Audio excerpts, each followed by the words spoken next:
देखिए अगला लेसन हमारा है विद्यालय एक सामाजिक संगठन के रूप में। विद्यालय सामाजिक संगठन के रूप में कैसे कार्य करता है, किस रूप में कार्य करता है, विद्यालय की उत्पत्ति कहां से हुई, विद्यालय क्या है, हम इसके बारे में जानेंगे। जब हमारे सामने प्रश्न उठता है कि विद्यालय क्या है, व्हाट इज स्कूल, तो सबसे पहले हमारे मन में यह बात आती है कि विद्यालय कोई हवाई जहाज का अड्डा नहीं है, विद्यालय कोई बस का अड्डा नहीं है, विद्यालय कोई बाजार नहीं है, विद्यालय कोई प्लेटफॉर्म नहीं है, विद्यालय कोई ऐसा मैदान नहीं है जहां जो मन करे सो आया और चला गया। विद्यालय एक ऐसी संस्था है, विद्यालय एक ऐसी व्यवस्था है, स्कूल एक ऐसी संस्था है, स्कूल एक ऐसी व्यवस्था है जहां छात्र अनभिज्ञ बन करके जाते हैं और ज्ञान लेकर के आते हैं। विद्यालय एक ऐसी संस्था है जहां विद्यालय वैज्ञानिक देती है, डॉक्टर बनाती है, विद्यालय इंजीनियर विद्यालय देता है, तमाम प्रकार के ऐसे महान वैज्ञानिक अगर देने का कार्य करता है तो कौन देता है, विद्यालय। विद्यालय ये है।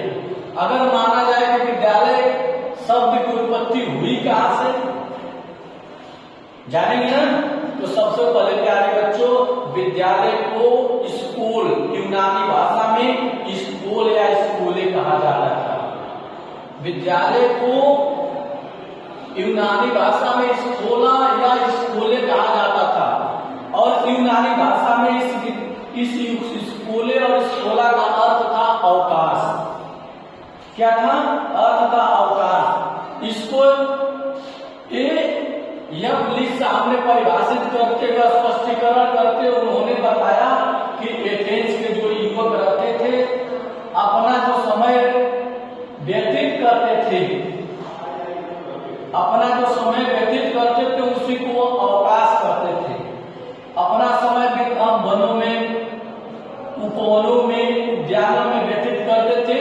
अवकाश के समय उसी अवकाश से होते होते विद्यालय नाम पड़ा और इन विद्यालय की परिभाषा तमाम प्रकार के मनोवैज्ञानिकों ने दी। तमाम प्रकार के मनोवैज्ञानिकों ने बताई कि विद्यालय क्या है। विद्यालय वह एक ऐसी व्यवस्था है, विद्यालय वह एक ऐसी संस्था है, विद्यालय वह एक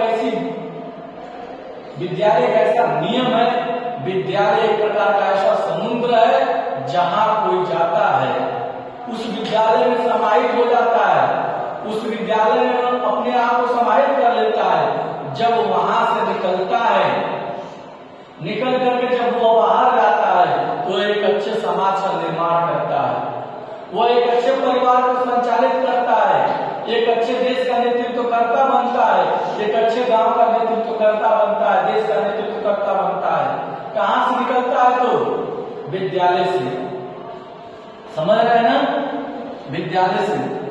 अब विद्यालय की आवश्यकता क्यों पड़ी, आखिर कोई न कोई वस्तु की उत्पत्ति होगी तो आवश्यकता होगी तभी उत्पत्ति हुई होगी। विद्यालय की आवश्यकता क्यों पड़ी, इसलिए पड़ी कि विद्यालय में,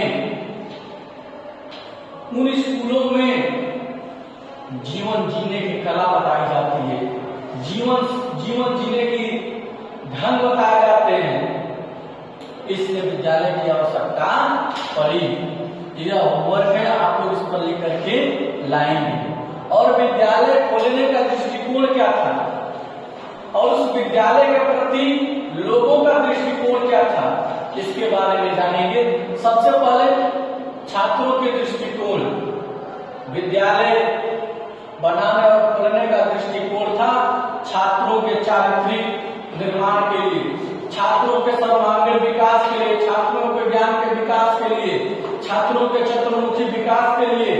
अगर इस धरा पर किसी चीज की आवश्यकता दिखी तो विद्यालय की दिखी, क्योंकि जब बालक माँ के गर्भ में 9 माह पलता है, 9 महीना होने के बाद जब वो बाहर आता है तो परिवार में उसका पालन पोषण होता है।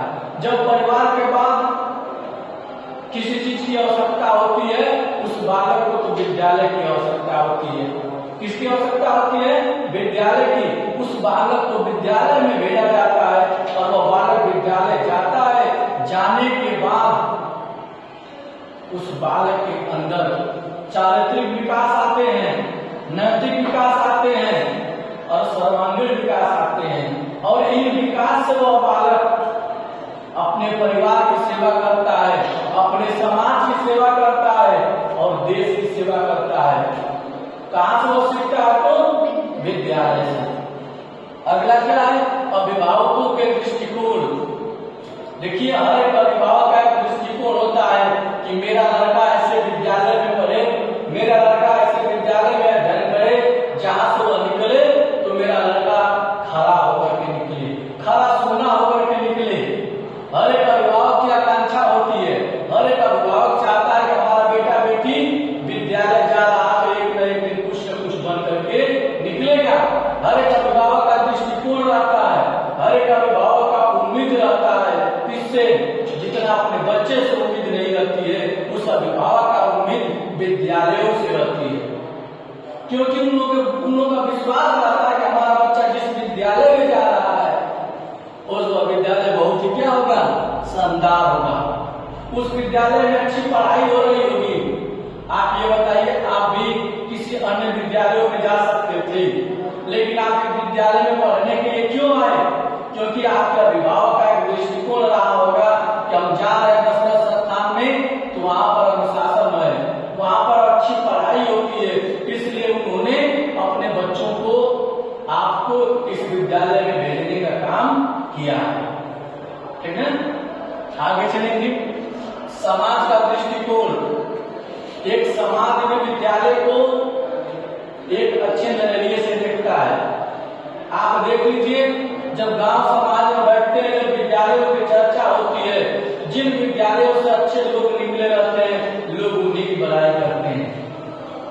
तो समाज का भी दृष्टिकोण आता है कि इन विद्यालय में अनुशासन है, इन विद्यालयों में अच्छी पढ़ाई होती है, इसलिए इन विद्यालयों को सबसे पहले नंबर पर रखना चाहिए। जिस प्रकार से आप जब गाँव में कक्षा 5 तक की पढ़ाई कर लेते हैं, कक्षा 6 में पढ़ने के लिए जाते हैं, 9 में पढ़ने के लिए जाते हैं, आपके घर वाले लोग सबसे पहले प्राथमिकता रखे रहे होंगे Adarsh Vidyalaya महुआबाद city inter college शहर। रखते थे कि नहीं रखते थे? क्यों? क्योंकि सामाजिक दृष्टिकोण था कि उन विद्यालयों में अच्छी पढ़ाई होती है। समझ रहे हैं ना? अगला है राष्ट्रीय दृष्टिकोण। देखिए, विद्यालय भी राष्ट्रीय दृष्टिकोण के आधार पर भी विद्यालय देखे जाते हैं। जिस प्रकार से हम कह सकते हैं कि सन 1957 में लगभग चंद्रयान पर रूस सबसे पहले पहुंच गया। पहुंचने के बाद पृथ्वी के प्रथम कक्षा में प्रवेश कर गया। प्रवेश करने के बाद अमेरिका को यह बात पता चली। देखिए, अगर हमारे साथ कोई चीज आप ही के साथ है, हमारे साथ कोई लड़का चाहे कोई रह रहा है, वो हमारे साथ रहते रहते अगर वो कुछ लायक बन गया तो हम भी तो कभी बोले हमें संगवा दिन रात कैसी मास्टर बन गए। समझ रहे ना? आपके घर वाले कहीं के देख कोई संगवा वो लेके आए पढ़ा टीचर बन गए, उलेगा मिलेगा ना, सुनने को मिलेगा ना। तो कारण क्या है? अगर जिनके माता पिता सार्थक होंगे तो उस बच्चे को पढ़ाएंगे, नहीं तो जिनके माता पिता के मन में सार्थकता नहीं होगा तो पीठ की कहेंगे जो कमाएंगे, अब तू ना पढ़े। लेकिन अमेरिका, बात आती है अमेरिका देखा कि उस चंद्रयान पर पहुंच गया, पृथ्वी के प्रथम कक्ष में प्रवेश कर गया। अमेरिका तत्काल मीटिंग बुलाता है, कहता है कि हमारे देश के शिक्षाविदों, अरे हमारे देश में संचालित हो रहे विद्यालय के संचालकों, तुम लोग क्या कर रहे हो? हम लोगों के आंख के सामने ही रूस चंद्रयान पर चला गया, रूस पृथ्वी के प्रथम कक्ष में पहुंच गया, तुम लोगों को पता नहीं क्या कर रहे हो? तो इस प्रकार से राष्ट्रीय स्तर पर स्कूल का भी दृष्टिकोण होता है। आज भी देख लीजिए, जब हम लोग पढ़ने की बात होती है तो हम लोग प्राथमिकता रखते हैं कि हम बीएचयू में पढ़ेंगे, हम लोग प्राथमिकता रखते हैं कि पीजी कॉलेज में पढ़ेंगे, हम लोग प्राथमिकता रखते हैं कि नवोदय विद्यालय में पढ़ेंगे, हम लोग प्राथमिकता रखते हैं कि हम लोग प्राथमिकता रहती है कि कलकत्ता विश्वविद्यालय में पढ़ेंगे, हम लोग की जिज्ञासा रहती है कि अच्छे विद्यालयों में पढ़ेंगे। क्यों? क्योंकि उन विद्यालयों ने अच्छे अच्छे परिणाम दिए हैं, उन विद्यालयों से अच्छे अच्छे विद्यार्थी निकल करके आए हैं, इसलिए उन स्कूलों उन विद्यालयों को हम क्या देते हैं? प्राथमिकता देते हैं। जब हम प्राथमिकता देते हैं तो अभिभावक भी देंगे, समाज भी देगा और राष्ट्रीय स्तर पर भी उनको अवार्ड मिलेंगे। समझ रहे ना? इसलिए प्यारे बच्चों, विद्यालय की भूमिका बहुत महत्वपूर्ण है। ठीक है।